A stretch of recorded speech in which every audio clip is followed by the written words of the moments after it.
Smart vigilance, इसका सबसे बड़ा जो कंपोनेंट, सबसे इम्पॉर्टेंट कंपोनेंट जो लगता है वो है smart whistle blower. Whistle blower को उनके अधिकार, उनके कर्तव्य और उनको मुखर बनाने के लिए, उनको इस बारे में जागरूक करने के लिए आज इस सम्मेलन का आयोजन किया। लिखित में उनसे निवेदन करता रहा, इसके बावजूद भी कनेक्शन नहीं लग पा रहा था। मेरी 3 कृषि की फसलें सूख कर बर्बाद हो गईं। विद्युत विभाग के कर्मचारियों द्वारा अनुचित धनराशि की खुलेआम मांग की जा रही थी। मुझे 1064 नंबर के माध्यम से विजिलेंस से संपर्क हुआ। विजिलेंस के द्वारा शिकायत की पुष्टि होने पर ट्रैप की कार्रवाई की गई। हो पाया वो 1 दिन में हो गया। इसके अलावा मेरी कृषि भूमि के इर्द गिर्द जो और भी किसान थे जिनसे 10,000 15,000 रुपए उनके काम के लिए लिए गए थे, वो सारे पैसे वापस कर दिए गए। ये मेरे अड़ोसी पड़ोसी किसानों ने बताया। यहाँ पर विराजमान सक्षम अधिकारियों, महानुभावों से विजिलेंस के पक्ष में मैं कुछ गुजारिश भी करना चाहता हूँ। एवं समस्त उपस्थित सज्जनों को मेरा सादर प्रणाम। सर्वप्रथम मैं आपके संज्ञान में लाना चाहूँगी कि सतर्कता विभाग द्वारा ही मेरा सहयोग करने पर आज मैं इस पद पर कार्यरत हूँ। अन्यथा 2003-04 से मेरे को बराबर मेरे विभाग द्वारा और लोक सेवा आयोग द्वारा किसी न किसी कारण से निराधार आरोपों पर मुझे अनुयुक्त किया जा रहा था। 2011 में जब मैंने RTI में कागजात लगाए तो लोक सेवा आयोग से ये सारी स्थिति स्पष्ट हुई मेरे सामने। 2014 में फिर एक बार पुनः मुझे मेरी DPC होनी थी। आज मेरी दुकान थी रुड़की हाईवे पे, यहाँ से रुड़की से सहारनपुर जाते हुए। वहाँ एक मेरा मीटर लगना था कॉमर्शियल का। 6 महीने पहले मैंने रसीद कटाई बिजली विभाग से, और मैं उनसे बार बार अनुरोध करता रहा, भाई मेरा मीटर लगा दो, मेरा मीटर लगा दो। 5 किलोवाट का मीटर था। कहने लगे भाई 10,000 रुपये होंगे।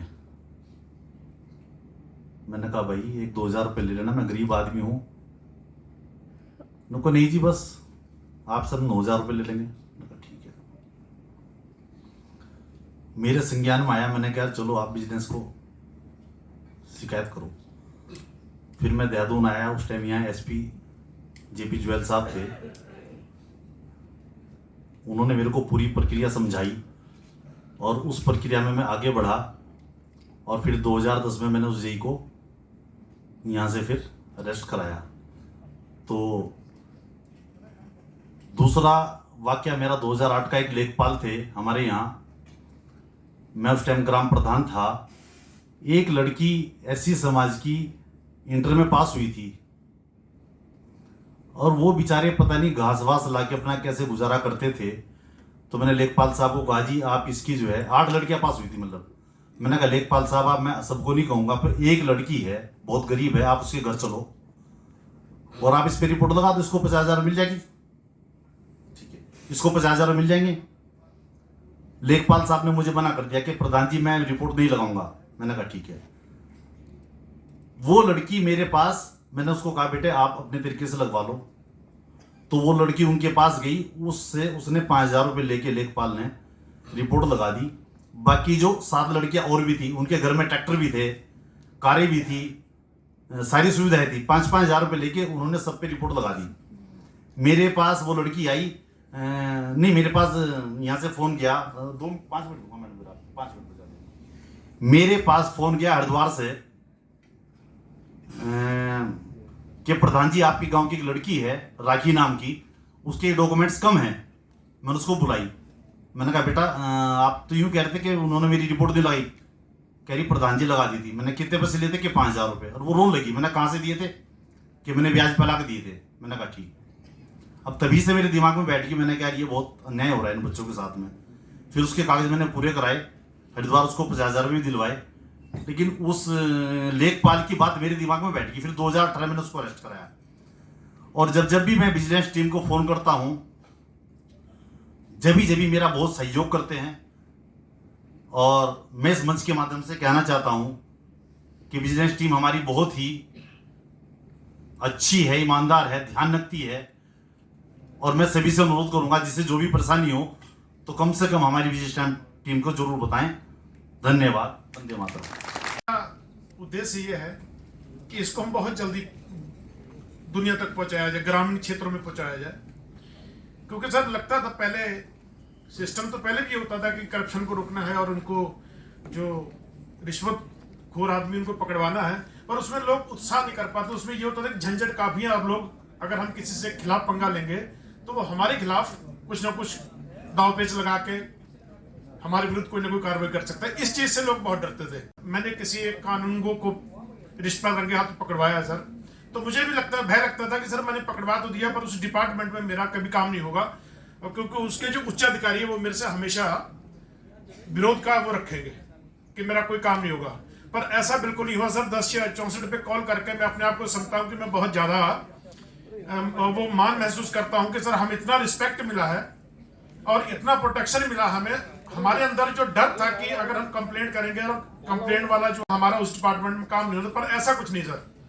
जो मेरा अनुभव है, अपना निजी अनुभव है, वो ये है कि सर हमने जो कंप्लेंट करी है तो हमें बड़ा गर्व महसूस हो रहा है कि हमने ये कंप्लेंट करके बहुत अच्छा काम करा और हम इतना प्रोटेक्शन मिल रहा है सर विजिलेंस डिपार्टमेंट से कि एक कॉल पर अगर हम जरा सी भी परेशानी है तो हमारी उस परेशानी के लिए हमेशा ये सुनते हैं और हमें इसीलिए इस चीज को आगे बढ़ाने की अब ज्यादा जरूरत है सर।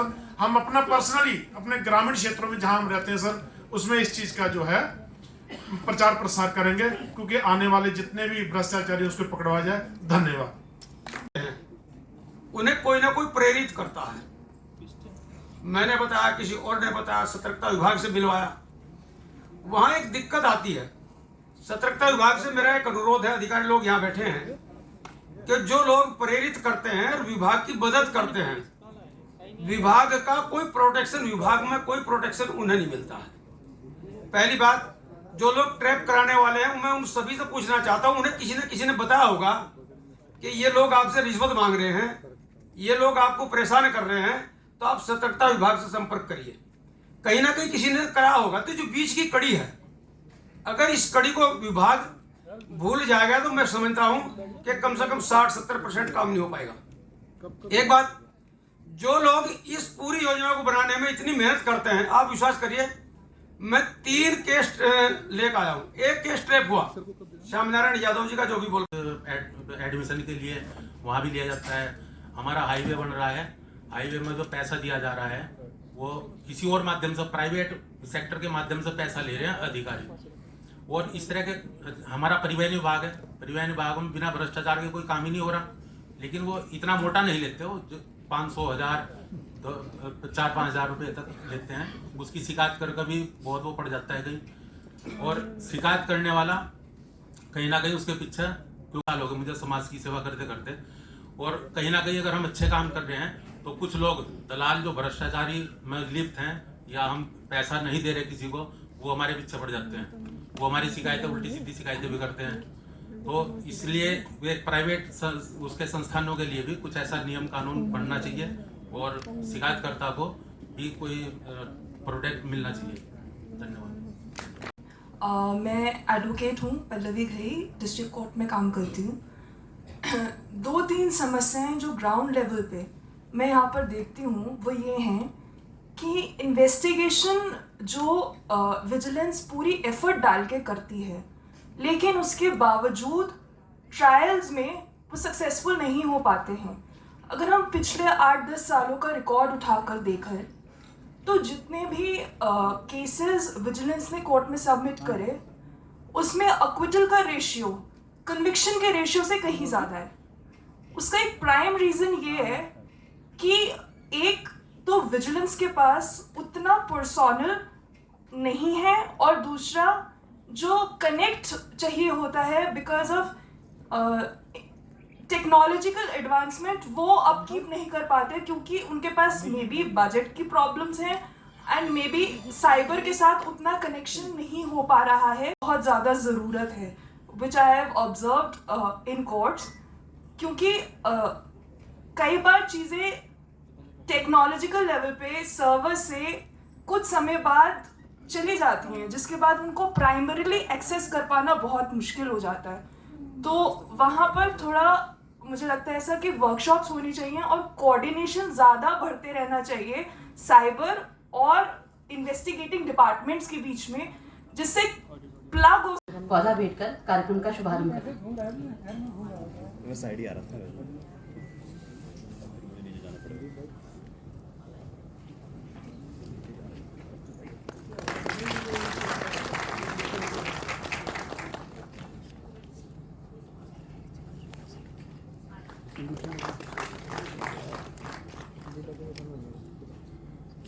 पुलिस अधीक्षक मुख्यालय श्री धीरेन्द्र गुंजाल सर से अनुरोध कि निदेशक सतर्कता महोदय के साथ प्रमुख सचिव श्री R.K. सुधांशु सर को एवं श्री अभिनव कुमार सर को पौधा भेंट कर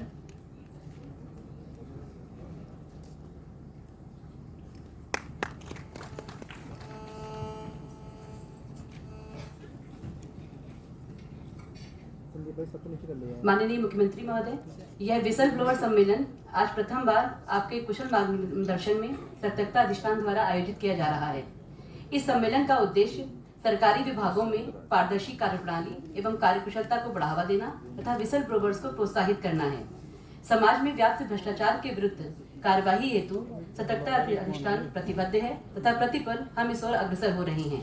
आज का यह सम्मेलन इसी दिशा में हमारा बढ़ता एक कदम है, जिसमें निश्चित ही आपके कुशल मार्गदर्शन में हम सफलता प्राप्त करेंगे। माननीय मुख्यमंत्री महोदय द्वारा सरकार के प्रत्येक विभाग से 3 बिंदुओं की कार्यशैली की अपेक्षा की गई थी: सहभागिता, सरलीकरण एवं समाधान। इसी क्रम में दिनांक 8 अप्रैल 2022 को माननीय मुख्यमंत्री महोदय द्वारा 1064 हेल्पलाइन का उद्घाटन कर विसल ब्लोअर्स को अपनी शिकायत दर्ज करवाने का एक सुगम माध्यम प्रदान किया गया। सहभागिता, सरलीकरण एवं समाधान इसका सर्वोत्तम उदाहरण 1064 है। तब से आज तक 1064 पर कुल 5000 शिकायतें विसल ब्लोअर्स द्वारा दर्ज करवाई जा चुकी हैं। इनमें से 2671 शिकायतें भ्रष्टाचार के अतिरिक्त विषयों पर थीं, जिन्हें 1905 सीएम हेल्पलाइन पर कार्रवाई हेतु विजिलेंस विभाग द्वारा प्रेषित कर दिया गया। 1064 पर प्राप्त शिकायतों पर कार्रवाई करते हुए सतर्कता अधिष्ठान द्वारा अब तक 10 व्यक्तियों को रंगे हाथ रिश्वत लेते हुए गिरफ्तार किया जा चुका है। ये 1064 के उद्घाटन के पश्चात की बात है। अधिष्ठान द्वारा कुल 644 मामलों में विभिन्न कार्रवाइयां जैसे intelligence collection, open inquiry and investigation की जा रही हैं। विसल ब्लोअर्स की जागरूकता के कारण ही 1064 की सफलता सुनिश्चित हो पाई है। 1064 के फ्यूचर पर्सपेक्टिव पर एवं विसल ब्लोअर पर अपने विचार रखने हेतु मैं निदेशक सतर्कता महोदय श्री अमित सिन्हा सर को सादर आमंत्रित करता हूँ।